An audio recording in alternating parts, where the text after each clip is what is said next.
കേരളത്തിന്റെ മഹത്തായ പാരമ്പര്യവും ചരിത്രശേഷിപ്പുകളും സംരക്ഷിക്കാനാണ് ഗവൺമെന്റ് ശ്രമിച്ചുകൊണ്ടിരിക്കുന്നതെന്ന് മന്ത്രി രാമചന്ദ്രൻ കടന്നപ്പള്ളി.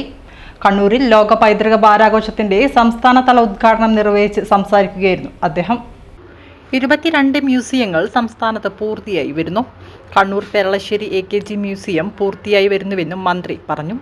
നമ്മുടെ ചരിത്രവും സംസ്കാരവും പൈതൃകമെല്ലാം മാറ്റിയെഴുതാനോ തമസ്കരിക്കാനോ തിരോഭൂതമാക്കാനോ ഉള്ള ചെറുതും വലുതുമായ രൗദ്രഭാവങ്ങൾ നമ്മൾ എവിടെയും ഇവിടെയും കാണുകയാണ്.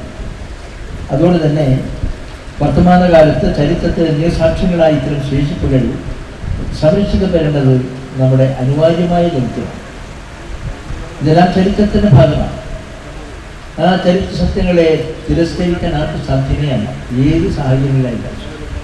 അതുകൊണ്ട് ഈ പഴയ ചരിത്ര സംഭവങ്ങൾ, ചരിത്ര സ്മൃതികൾ സൂക്ഷിക്കേണ്ടത് പുതിയ തലമുറയോട് കാണിക്കേണ്ട ഒരു ചരിത്രപരമായ ധർമ്മനിർവഹണത്തിൻ്റെ ഒരു ഭാഗമാണ്. കുറെ കഴിഞ്ഞാൽ ആരായിരിക്കും ഈ രാജ്യത്തിൻ്റെ സ്വാതന്ത്ര്യ സമര പ്രസ്ഥാനത്തിന് മുന്നണി പോരാളികൾ? ആരാണ് രാഷ്ട്രപിതാവ്? ആരാണ് ആദ്യത്തെ യൂണിയൻ പ്രസിഡന്റ്? ആരാണ് ആദ്യത്തെ രാജ്യത്തെ പ്രധാനമന്ത്രി? ആരാണ് പ്രതിപക്ഷ നേതാവ്?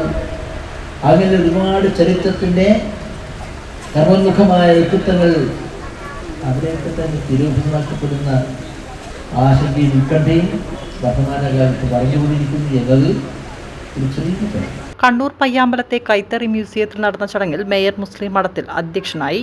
1924 ലണ്ടനിലെ വെംബ്ലി എക്സിബിഷനിൽ പ്രദർശിപ്പിച്ച പരമ്പരാഗത തുണിത്തരങ്ങളുടെ പ്രത്യേക പ്രദർശനവും മന്ത്രി ഉദ്ഘാടനം ചെയ്തു. ഇന്നും നാളെയും പ്രദർശനം നടത്തും. ഈ മാസം 25 വരെയാണ് ലോക പൈതൃക വാരാഘോഷം. നമ്മുടെ പൈതൃകങ്ങളെ സംരക്ഷിക്കേണ്ടത് അനിവാര്യമാണ്. കണ്ണൂർ ജില്ലാ പഞ്ചായത്ത് പ്രസിഡന്റ് KK രത്നകുമാരി, ജില്ലാ കളക്ടർ അരുൺ K. വിജയൻ എന്നിവർ സംസാരിച്ചു.